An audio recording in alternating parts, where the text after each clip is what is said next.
সংসদে দাঁড়িয়ে যদি একটা এমপি যদি রাজাকারের বাচ্চা যদি বলে, তাহলে এমপি যদি বলে তার বিপরীতে কর্মীরা কি বলবে? কত বিরাট একটা জিনিস একটা এমপি বলে ফেললো, এগুলা বিষয় বৃত্তান্ত। সে একটা বকাতে বলে ফেললো এমপি, বর্তমানের এমপি, তাহলে কেমন হবে? এটা দূরত্ব হলো না কথা? এটাতে হলো কি, পশ্চাদে টানিস যারে, সে তোমারে পশ্চাদেই টানিছে। পায়ের তলার ধুলি যদি কেউ পদাঘাত করে নিমেষে প্রতিশোধ নেয় তার উঠিসির পরে। যত বকবেন যারে, যা কিছু কইবেন তারে, পাবলিক সেন্টিমেন্ট তাদের উপরে চলে যাবে। যাদেরকে বলেন বলতে বলতে মানুষ আর যুদ্ধ অপরাধী বুঝবো না, না রাজাকারও চিনবে না, কয় ধরুন বাসি খবর। এটা ছোট্ট একটা উদাহরণ দেয় আমি আপনাদেরকে। মানিকগঞ্জের ম্যানের দোষ ছিল, কি দোষ? কাফের। কাফের এখন কি কাফের আছে? এখন সব মুসলমান। তখনও মুসলমান ছিলাম, এখনো মুসলমান। মনের স্বাদ মিটাইছে কাফের। এখন কাফের কম না, জেনে যাইতাম খালি কাফের কাফের। মানুষ শুনতে শুনতে দূর কিসের কাফের, এনে ওটার গুরুত্ব দেয় না। সবাই মিলে এত যুদ্ধ করে, এত আল বদর আল শাম, তারপরে কি জানি রাজাকার হ্যান ত্যান কইতে কইতে পাবলিক এটারে হ্যাঁ দাম দিব না। দাম না দিয়ে ওরা কি করব শুনেন, বিপরীতে যাদেরকে রাজাকার আল বদর আপনি বলেন, তারা কি করবে? তারা গ্রামে গঞ্জে মাঠে ময়দানে মসজিদে ইমাম খতিব হইয়া, মাদ্রাসা স্কুল কলেজ ইউনিভার্সিটিতে বোঝাইতে বোঝাইতে মানুষদেরকে কোরআন সামনে নিয়ে মানুষের মন ওদিকে নিয়ে যাবো না। যার ফলে আপনারা হারে যাবেন। প্রমাণ আছে না নাই? ঢাকা বিশ্ববিদ্যালয় এখন শিবিরের অধীনে। শিবির পুরা প্যানেল গেছে ঢাকা বিশ্ববিদ্যালয়, গেল না? আল বদর আল শামস রাজাকার যুদ্ধাপরাধী তো মেলাই কইছে, ফিরিয়া পারলেন না ঢাকা বিশ্ববিদ্যালয়, শিবির চলে গেল ফিরান। রাজশাহী ইউনিভার্সিটি শিবির প্যানেল, জামাত ইসলাম প্যানেল ফিরান। চিটাগাং ইউনিভার্সিটি পুরা প্যানেল চলে গেল গা জামাত শিবির ফিরান। এরপর ঢাকাতে ওই যে জগন্নাথ বিশ্ববিদ্যালয় পুরা শিবির জামাত ইসলাম চলে গেল ফিরান। জাহাঙ্গীরনগর বিশ্ববিদ্যালয় পুরা শিবির জামাত শিবির চলে গেল ফিরান। এত না যুদ্ধ অপরাধী কইছেন, এত না কি কইছেন, আল বদর আল শামস কইছেন, এত না বলছেন, কিছু মন্তব্য করি না। তবে মীর কাসেম আলীকে আমাদের দেশে ফাঁসি তো দেওয়া হয়েছে, এটা তো ঠিক। ফাঁসি কি মীর কাসেম আলী দিচ্ছেন না সৌদিতে দিচ্ছেন? বুঝা কথা কয়েন, সৌদি আরবকে ফাঁসি কাষ্টে ঝোলানো হয়েছে। মীর কাসেম আলী সে ফাঁসির পরে সৌদি গভর্নমেন্ট 20,000 বাঙালিকে আমাদের দেশে পাঠাই দিচ্ছে। রিমিটেন্স বন্ধ হয়েছিল না? অনেক দেন দরবার করে আবার সৌদি আরব অনুকম্প হয়ে, গরিব দেশ, আবার তারা অনেক লোক তারা নিচ্ছে, ওখানে চাকরি করে অনেক টাকা রিমিটেন্স আমাদের দেশে পাঠায়। তাহলে অন্ধভাবে সৌদি আরব জামাতের পিছনে কাজ করবে, তুরস্ক কাজ করবে, ইরান কাজ করবে।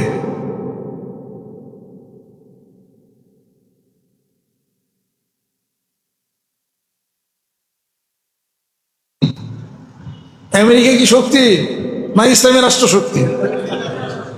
তাহলে পরে তাহলে এই পার্টির সাথে ইসলামী পার্টি, ইসলামী দেশের পূর্ণ যুগ সাজত আছে, অর্থ আছে, মেধা আছে, শিক্ষা আছে। নিচে ফালাইতে চাবেন কিভাবে? মারবেন কয়জন রে? মানুষ মায়েরা শেষ করা যায় না যদি নীতিকে না মানে। নীতির মারতে যদি পারেন বিজয় লাভ করতে পারবেন। আর জামাতের নীতিতে আপনি মারতে পারবেন না, অর্থ ধ্বংস করতে পারবেন না। অর্থ আছে, টাকা আছে, দেশের কাজ করতে গেলে অর্থের দরকার, তা জামাত ইসলামের আছে। নীরব একটা তহবিল তারা আছে, যে তহবিল বিএনপি বের করতে পারবে না, যে তহবিল আওয়ামী লীগ বের করতে পারবে না, যে তহবিল জাতীয় পার্টি বের করতে পারবে না, যে তহবিল খেলাফত মজলিস, ইসলামী খেলাফত মজলিস, মামুনুল হক সব সহকারী আরো যারা আছেন তারা পারবে না, যে তহবিল পান্থা মার্কা পারবে না, যে তহবিল হেফাজত ইসলাম পারবে না, কেউ পারবে না, যে তহবিল জামাত ইসলামের কাছে আছে। এগুলো হলো অ্যানালাইসিসের কথা, পর্যালোচনার কথা এগুলো। অতএব কেউ রে রাজাকার মাজাকার হ্যানতান, রাজাকারের বাচ্চা এটা ওটা হ্যানতান বইলা তিক্ততার সৃষ্টি করে দূরত্ব বানায়েন না। কথা ঠিক কিনা? দূরত্ব বানায়েন না। এখনো পর্যন্ত পৌঁছতে পারেন নাই, এখনো পর্যন্ত পৌঁছতে পারেন নাই। তারা তো প্রমাণ করে ঠিকই দিবে। এদেশ 55 বছর স্বাধীন হয়েছে, স্বাধীনতার কিছুই নেই। স্বাধীনতা কি আছে? স্বাধীনতা যদি থাকবে বর্ডারে এত হাজার মানুষ মারল কে? স্বাধীন থাকবে ন্যায্য পানির অধিকার পাই না, ঘটনা কি? সব কিছুই এতদিনে দেখতেন যে আমাদের দেশের গজারি গাছ, আমাদের দেশের সেগুন গাছ ইন্ডিয়ার দাবি করা শুরু করে দিছিল, দরকার নাই। যে দেশ ওই ভৌগোলিক পরিবেশে তারাও থাকুক, আমরাও থাকি, শান্তি থাকুক। ভারতে কোটি মুসলমান আছে, বাংলাদেশে আছে, কার বিরুদ্ধে কেলে? মুসলমান বিরুদ্ধে মুসলমান কোনো যুদ্ধ লাগে না। এটা কখনো এটা কাম্য নয়, এটা শোচনীয় নয়। এটা মহব্বত ভালোবাসা থাকবে, মুসলমানদের কোরআন ফলো করবে সে।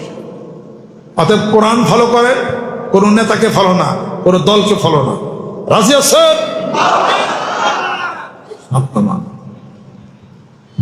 يوم ندعو كل أناس بإمامهم فمن أوتي كتابه بيمينه فأولئك يقرؤون كتابهم ولا يظلمون فتيلا। সেদিনকে তোমরা ভয় করো, যেদিন প্রত্যেকটি নেতাকে হাসরের ময়দানে প্রশ্ন করা হবে তার নেতৃত্বের প্রশ্ন করা। আমি নেতৃত্ব দিতেছি আপনাদের, আমার নেতৃত্বের প্রশ্ন করা হবে। আমি কোরআনের কথা বলি, আমি হাদিস শরীফের কথা বলি, আমি আল্লাহর রাসূলকে মানার কথা বলি, আমি আল্লাহকে মানার কথা বলি। অতএব আমার নেতৃত্বে আমি আশা করি ভালো নেতৃত্ব আমি দিচ্ছি। ভুল হলে বলবেন, আমি সংশোধন করি। আমার মাথায় টুপি আছে, জুব্বা আছে, আমি জিকির আজকার করি, কোরআনের কথা আমি মানবদেরকে বলি। জীবন যদি দিতে হয় কোরআনের জন্য দিব, টাকা যদি দিতে হয় কোরআনের জন্য দিব। কোনো মানুষের জন্য জীবন দেব না। কোনো মানুষের জন্য জীবন দিলে ওটা শহীদ হবে না, কোরআনের জন্য জীবন দিলে মানুষ শহীদ হবে। যেরকম সুবহানাল্লাহ। অতএব কোরআন রাস্তা দেখাবে। বাংলাদেশে কোনো নেতা রাস্তা দেখাবে তার কোনো প্রমাণ নাই, আসেনি? কোনো প্রমাণ নাই। বরং কোরআন যে রাস্তা দেখাবে এটির প্রমাণ আছে। আলিফ লাম রা কিতাবুন আনজালনাহু ইলাইকা লিতুখরিজান নাসা মিনাজ যুলুমাতি ইলান নূর। আমি তোমার প্রতি কোরআন অবতীর্ণ করেছি যাতে করে তুমি মানুষদেরকে অন্ধকার থেকে আলোর দিকে নিয়ে যাবে। যেরকম সুবহানাল্লাহ। অন্ধকার থেকে আলোর দিকে নিয়ে যাবে এই কোরআন। যেরকম সুবহানাল্লাহ। অতএব এটাকে ফলো করেন। মানিকগঞ্জ দরবার শরীফের নেতৃত্বে কোরআনের খাদেম আমরা, কোরআনের খাদেম। দেশকে ভালোবাসি, দেশের দালালি করি, রাসূলের কথা বলি, আল্লাহর কথা বলি, কোরআনের কথা বলি। কোনো মানুষকে ফলো করি না। মানুষের বানানো কোনো মতবাদের সাথে আমাদের কোনো সম্পর্ক নেই। এ দেশকে আমরা ভালোবাসি। কারোর সাথে মারামারি, কারোর সাথে কাটাকাটি নেই, কাউরে খারাপ, কাউরে বকাবাজি এটাও আমরা করি না, এটাও আমরা পছন্দ করি না। মানবতার কথা বলি, সম্মানের কথা বলি, শ্রদ্ধার কথা বলি। কারো বকাবাজি করে কোনো দলকে ছোটখাটো করার প্রবণতা মানিকগঞ্জ দরবার শরীফের মধ্যে পাবেন না ইনশাআল্লাহ তাআলা। আহ্বান করি, হুজুর যত আছেন, পীর সাহেব যত আছেন, এই মার্কা মোর্কা বাদ দেন, একটা মার্কা করেন, এক মার্কার তলে আসেন, ইনশাআল্লাহ তাআলা শান্তি প্রতিষ্ঠা হবে। যেরকম সুবহানাল্লাহ। হুজুরদের এত দল একসাথে কইরা এখনো জামাত ইসলামের খারাপ কন। ওই যে হাটহাজারি থেকে ও কইছে জামাতে ভোট দেওয়া বলো ঠিক হবে না, যায় না, হ্যান না তেন নানান তো কয়। এত কন বেশ ভালো কথা। হ্যাঁ, আপনারা মেলায় মুরব্বী বড় বড় ইসলামী পার্টি করেন, জামাতের সমান কখনো যাইতে পারলেন না। শক্তি তাদেরই যাদের একতা আছে। কথা ঠিক কিনা? আমাদের পক্ষে আমি দালালি করি না, আমি রিসার্চ করি। শক্তি তাদের যাদের একতা আছে। জামাত ইসলামের একতা আছে না নাই? আছে। প্রমাণ কি? জামাত ইসলামের কোনো নেতার সাথে কোনো মারামারি নেই, দলাদলি নাই, ধাওয়া পাল্টা ধাওয়া নাই। সেদিন জাতীয় পার্টির এক মিটিংয়ের মধ্যে চেয়ার দিয়ে বেরিয়ে গেছে। সুবহানাল্লাহ। এই বিএনপির মধ্যে 2 গ্রুপে চেয়ার দেওয়ার বাইরে বেরিয়ে হয়। মানিকগঞ্জ কিছু গ্রুপিং আছে কি শুনলাম, দল বলো 3টা। আওয়ামী লীগের মধ্যে দলাদলি মারামারি গুলাগুলি আছে, নিজেরা মারামারি গুলাগুলি করে। দেশে শান্তি দিবেন কেমনে? হুজুরাও তো দলাদলি করে, দৌড়াদৌড়ি করে। একখানে কি দেখো আবার সব ভাগ হয়ে যায়। সবাই যার মতো ক্ষমতা যেতে চান, কিন্তু জামাত ইসলামে দুটো ভাঙ্গন দেখান তো দেখি, পারেন নাকি? পারবেন? চ্যালেঞ্জ করি আমি। বসেন আপনি আমার সাথে, আবার প্রমাণ করে যাইতে পারবেন আমি আপনার দল করব। মানিকগঞ্জে আমাদের যে দল জামাত ইসলাম থেকে মৌলানা দেলোয়ার হোসেন দাঁড়াইছিল, উপর থেকে অর্ডার হলো, তাকে বসে যেতে বললো। কোনো কথা নাই, উপরের নেতার হুকুম মানছে, কোনো কথা নাই। একটা শিবিরের পোলাপান, সে একটা শিবিরের পোলাপান আজ পর্যন্ত ধাক্কা ধাক্কি লাগে না। জামাতের কোনো নেতার সাথে ধাক্কা দেয় কিছুই লাগে না। তো যাদের মধ্যে ধাক্কা ধাক্কি নেই, যাদের মধ্যে একমাত্র শক্তি, তো তারাই বেশি। তাদের শক্তি বেশি, শিক্ষার শক্তি বেশি, টাকার শক্তি বেশি, বয়ান বক্তৃতার কায়দা কানুন তারা ভালো করে জানে। আপনারা বক্তৃতা দেন সংসদে, রাজাগারের বাচ্চা কয়ে বক্তৃতা শিখছেন। এমপি হইলে খালি বক্তৃতা ওখানে শেখা যায় নাই। কতটুকু পাতলা হয়ে গেছে এই কথা বলে বুঝেন? এমপি বুঝেন কিছু? 71 দইলা আছে। 71 কি? মুক্তিযুদ্ধ, দেশ মুক্তি হয়েছে, পাকিস্তান গেছে, বেশ ভালো কথা। পাকিস্তান গেছে ভালো কথা, দেশ মুক্তি হয়ে গেছে। দেশটা এখনো স্বাধীন হয় নাই, হাজারো প্রমাণ আমার কাছে আছে। তার মানে মুক্তিযুদ্ধ 71 সালে হয়েছে, কথা ঠিক। কিয়ামত পর্যন্ত বাংলাদেশের মুক্তিযুদ্ধ চলবে।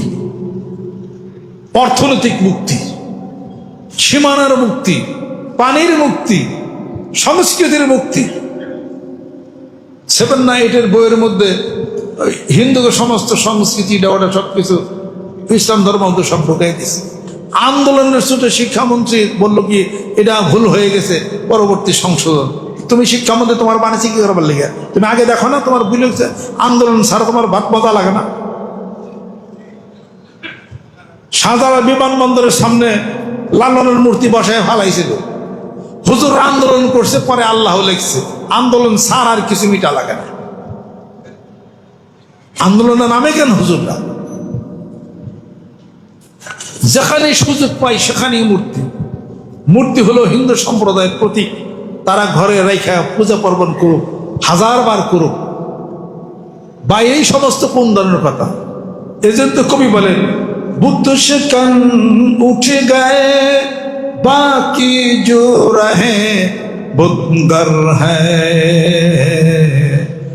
বুদ্ধ সে কান উঠে গায়ে বাকি জো রহে বুদ্ধর হ্যায়। বুদ্ধ সে কান উঠে যায় বাকি জো রহে বুদ্ধর হ্যায়। মূর্তির দিকে এত ঝুঁকা। ওই জায়গায় মক্কা শরীফ দেওয়ান জানা, মন্দিরের শরীফ দেওয়ান জানা, আর হারমাদের একটা দেওয়া যায় না।